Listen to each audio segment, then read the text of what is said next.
جو بھی جماعت الیکشن لڑتی ہے وہ جب ہارتی ہے تو وہ یہی کہتی ہے کہ اسٹیبلشمنٹ نے ہمیں سپورٹ نہیں کیا، اور کوئی ایک جماعت ہوتی ہے وہ کہتی ہے کہ ہم عوام کی ووٹ کی طاقت سے آئے ہیں، جبکہ پس منظر آپ بھی سمجھتے ہیں سبھی مکتبہ فکر کا، اب تو تقریباً بچہ بات کر رہا ہوتا ہے کہ اس الیکشن کے پروسیس میں کوئی نادر قوتیں ہوتی ہیں جن کا ایک بڑا عمل دخل ہوتا ہے. تو ابھی یہ جو جماعتیں اس وقت موجودہ عادل، اس مرتبہ تو ہم نے جو ہے وہ جیتی ہوئی جماعتوں کو بھی یہ کہتے سنا ہے کہ انتخابی نتائج سب کو پتہ ہے کیسے بنے. ڈیفینیٹلی میں اسی پہ آ رہا تھا. تو مطلب صرف یہ نہیں ہے کہ ہارنے والی جماعت کہہ رہی ہے، اب تو جیتنے والی جماعت بھی یہ کہہ رہی ہے کہ ہمیں پتہ ہے کہ انتخابی نتائج کیسے بنے. میں اسی پہ کہہ رہا تھا کہ ابھی جو موجودہ نظام میں جو جماعتیں موجود ہیں تو پھر وہ اپنے آپ کو جمہوریت کے چیمپئن کیسے کھلا رہی ہیں؟ وہ یہ کیسے دعوے کر رہی ہیں کہ بھائی کہیں تو کوئی ایسی آواز آ رہی ہے نا کہ ہم عوام کی طاقت سے آئے ہیں؟ عوام تو سب جانتی ہے. یہ سب کو پتہ ہے.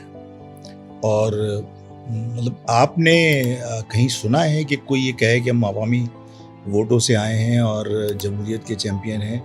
تو میرا نہیں خیال کہ کوئی اس وقت مسلم لیگ نون اور پیپلز پارٹی بھی یہ بات آنکھوں میں آنکھیں ڈال کے بات کرتی ہے، بڑے محتاط انداز میں نیچی نگاہ کر کے اگر رسمن کوئی بات کہہ دے تو کہہ دے. لیکن مسلم لیگ نون کے خود لوگوں نے کہا کہ بھئی ہمیں پتہ ہے کہ یہ انتخابات کیسے ہوئے.